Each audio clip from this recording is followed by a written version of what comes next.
Alright, time for another video.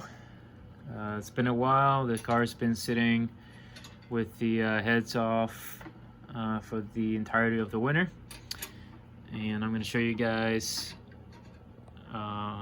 why I have decided to pull the block completely out and have it rebuilt.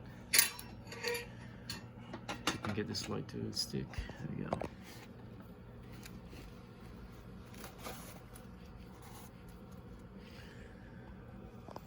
So there's some scoring here and the cylinder, and I kind of went over it a little bit with I guess they're calling it a dingleberry.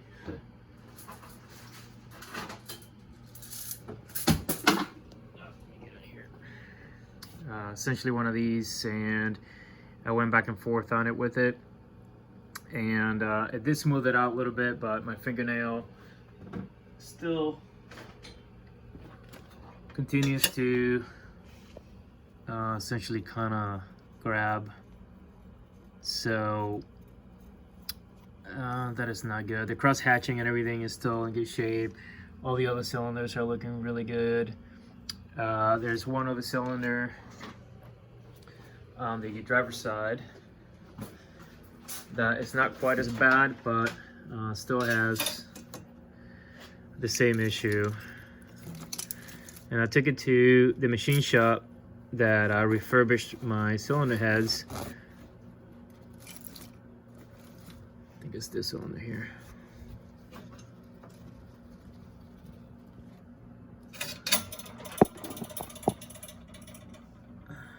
It is, as you can tell, there's a little bit of scoring in this one too, but it's actually in good shape. It's not bad. Yeah, so I'm just gonna go ahead and work on pulling this out and have it rebuilt. I'll probably take it to a machine shop for that as well. I'm gonna bore it 20 over and buy new cylinders and buy new pistons and rods. I'm gonna go with the forged route. I did order for Modular Motorsports their head porting services. I paid for the stage 2, and currently I'm just waiting for them to ship me the box so I can kind of pack the cylinder heads in and send them back to them for that. So allegedly they're supposed to be able to get I'm supposed to be able to get 60 to 80 horsepower out of it with their stage 2. Costs about I think $1,500 with shipping and everything else. I had the cylinder heads pressure tested with a local machinist, resurfaced and everything, so these heads are good to go. Took everything out, replaced the valve stem seals and the springs with beehive springs, and as a reminder, I am running stage 3 cams here with my setup, so I'm hoping to get quite a bit amount of horses out of this. But if you're curious as to how I've kept the heads and everything else rust free through the winter since it's been sitting here, I'll show you what the rollers look like.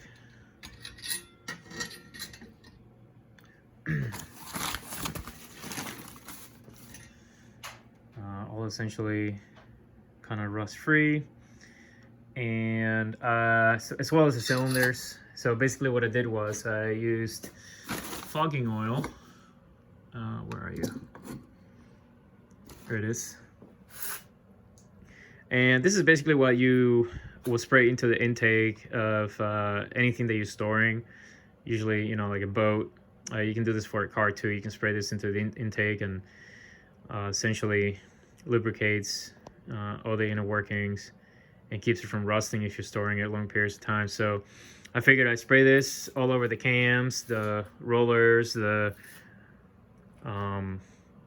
springs and valve stem seals, and the cylinder heads, and essentially kind of kept everything rust free for the most part. So all I got left to do here is I gotta remove the starter, and that's just a couple of bolts, and I pull it out, and I also gotta disconnect the clutch cable. Alright, so I'm taking the clutch cover off. It's just one bolt from what I can see, and it's a 10mm. Set this out.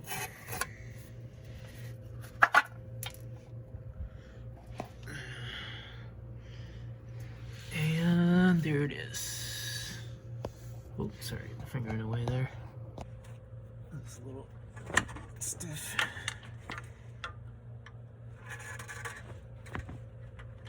There you go.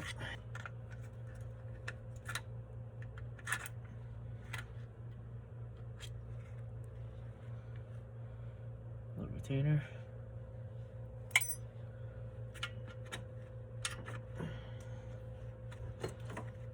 And that is it.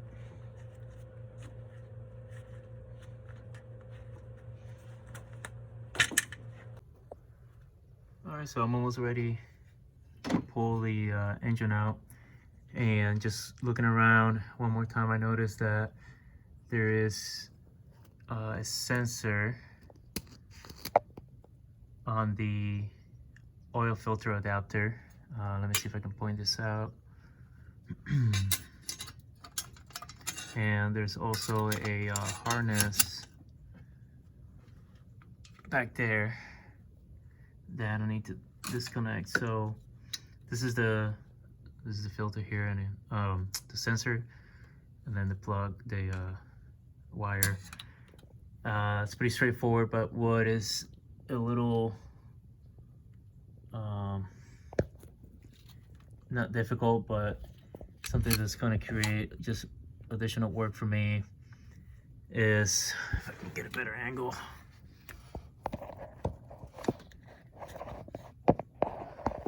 Come on. Let's see if I can point this out. Anyway, where this harness right here essentially kind of bolts back in there at the engine mount. So I can't reach it without taking off the oil cooler. So essentially it should be pretty straightforward. It's just some bolts that I can reach from where I'm at, and then I should be able to get to that harness back there, and I'll show that. So oil cooler is almost out, and there's just a few bolts. There's one here, this one already came out, and then this one on this side. I'm down to just one, so I thought I'd stop and film here.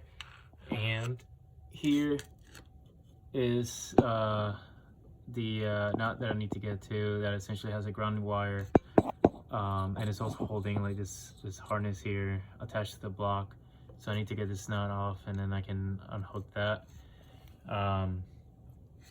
This oil adapter or oil cooler, I've actually replaced the seal I've replaced in the past. So you can reach this with all the accessories and everything already on the engine. So just what I might do when I put everything back together is I'll put this on as one of the last pieces. Once I have the engine back into the motor mount and everything, I'll put this back on there, just so that I can reach again back here and put that nut with the running wire and then the harness back in place. But yeah, if you ever have an oil leak, take a look, because the seal in here was actually really bad. The gasket, not seal, but it's in really terrible shape. And all it took is just basically a short afternoon to take this off. I didn't have to drain the oil pan or anything like that. Just be mindful when you take the oil filter off that some oil will come out, but you'll take this out and you can replace the gasket in an afternoon, no issues at all. But I'm gonna take this out right now and then work on getting that nut off, and then yeah, go from there. All right, so here it is. And this is what the gasket looks like. This is, you can tell, brand new, barely any miles on it. And like I said, I replaced this before with the engine, everything on the engine, like very, very easy to get to. So, yep, there it is. All right, so today might be the day where I finally pull this engine block out. And just want to point out an obvious issue here. This is a from Harbor Freight, and as you can tell, the arm just isn't long enough. And this is a 1-ton lift. So what I did was I went on Amazon and I ordered a 48-inch. I think it's 2.5 by 2.5. And I'm hoping to attach that to, oh, I should say replace this with that one. I gotta drill a hole at the end, or maybe even cut the metal off a little bit. And anyways, see if we can get that a little bit closer to the center part of the engine block. I ordered an engine lift bracket, I believe that it's called, from LMR. And so I'm gonna put that together, show you guys what that looks like if you haven't used one already. So I've been spending the last 30 minutes or so prepping. So that's very important, try to have a plan of action as best you can to foresee any issues. So the plan is, I got a small tight space to work with. So once I pull the engine back, I got the mount that I can slide into place and hopefully get everything mounted up. I got everything pushed back as far as I can, and I do have an extra jack that I intend to use to support the transmission. The plan is to unbolt the engine from the motor mount instead of unbolting the motor mount itself down here, and leave the motor mount in place.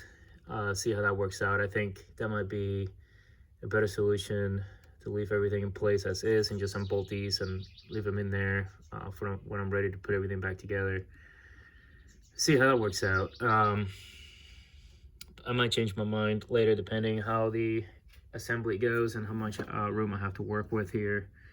But yep. All right, let's put together that lift bracket or whatever it's called. All right, so the water pump tube is in the way of that engine lift bracket, so I'm gonna have to remove that. And I just wanted to show you guys what I'm doing here. Basically, this is pretty loose already, and what I'm doing is I am holding it, and I am hitting the wrench here with a rubber mallet in order to pull it out. And as you can tell, it's already coming out by the little rusted part near the tip there. So I'm just gonna keep hitting it until it comes out, and then I should be able to install the engine lift bracket. All right, it came out very, very easy, and there it is. So this is like a rubber piece here. I may have to replace when I put this back in, or I might order a new one. I don't know, it's part of the build. But yeah, comes out very easy.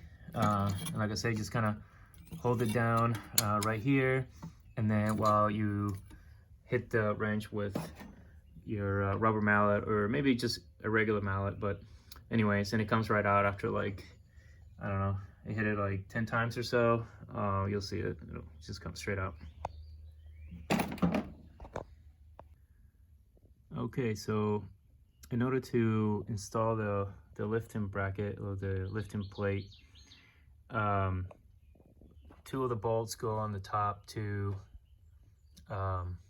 bolts of the transmission, and basically I have an extension that I try to use in order to reach that top bolt from underneath, and by myself that was nearly impossible because you can't really see it from down there. And then I tried feeding the extension from on top and attaching it to the bolt, hoping that it would stay so I can get down there and get the impact gun attached to the extension. That didn't work either, so I just grabbed the 13mm ratcheting wrench, and I was praying that this was loose enough, or I could at least like maybe attach something to the wrench as leverage and then just get it from on top.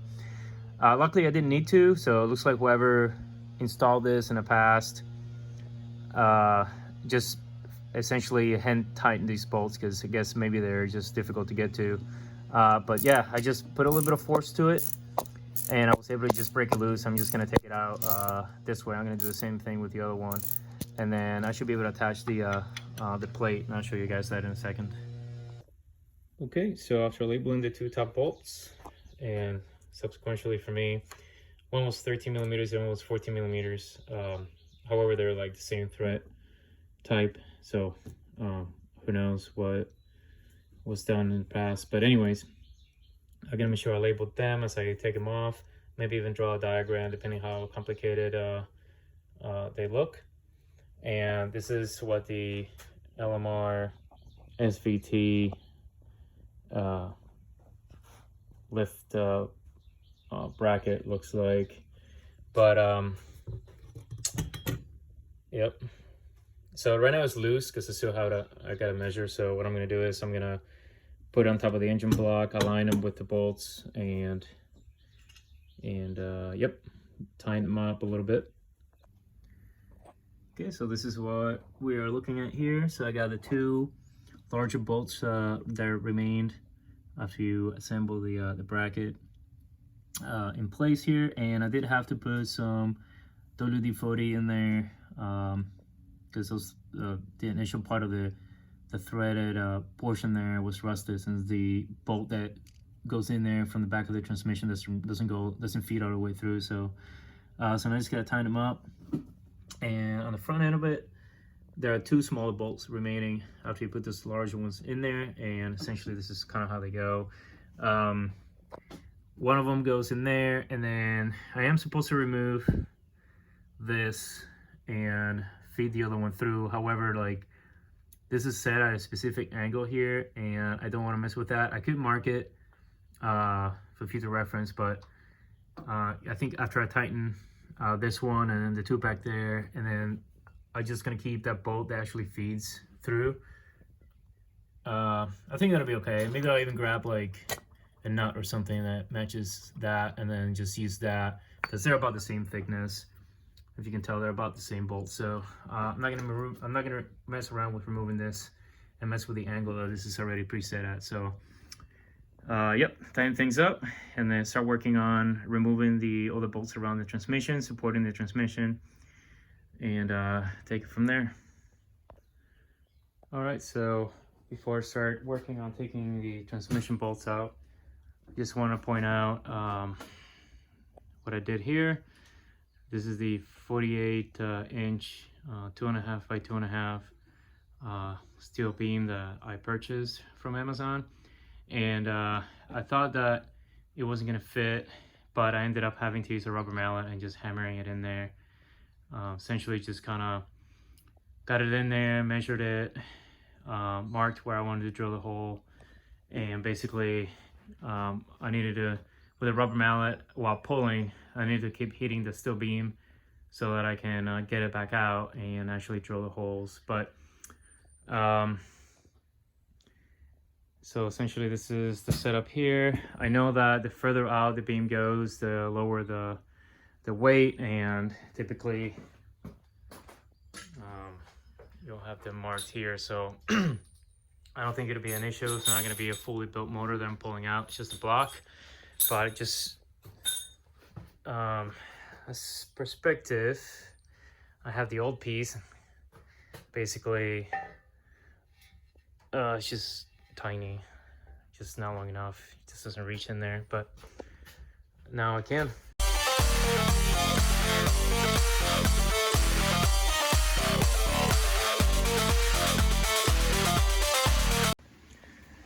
All right, I wanted to pause here and go over the struggles I had trying to get this engine on the engine stand.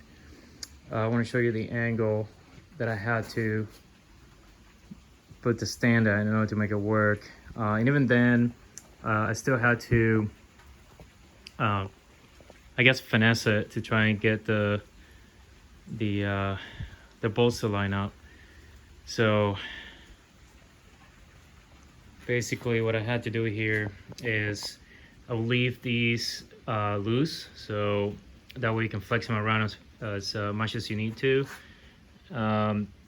These came with the kit from Jegs, and basically bolt to the most outer extremities of one of your transmission, some of your transmission bolts to go through.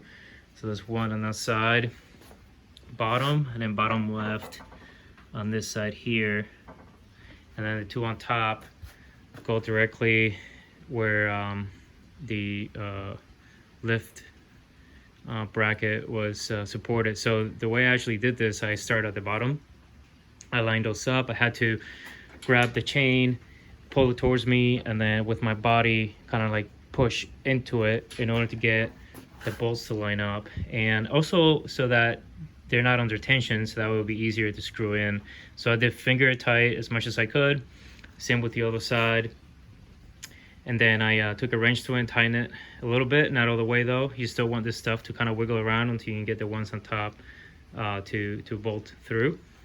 And so these bolts here, what I did was, they almost go all the way through, almost flush there towards the end. So I started unscrewing one side until about halfway.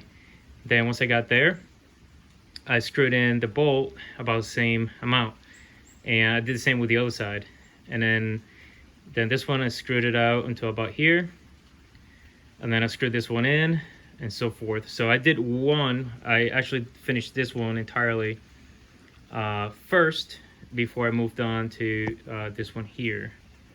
Don't know why the video just got dark, but that's how I managed to actually bolt it through. So now the engine stand is taking all of the weight. So once you got these snug in here, as well as the bottom, then I will go in and make sure you tighten these bolts here so that the arms stay in place. They're nice and rigid. And basically that was it. Took me a hot minute to try and figure out the angle. I was getting frustrated, and I thought that maybe ordering a stand with the just one single leg going through the middle might have been easier to kind of fit in between the two legs of the engine lift. But anyways, this worked out. Hopefully this will be useful for you guys, so you're not struggling as much as I did trying to put this puzzle together.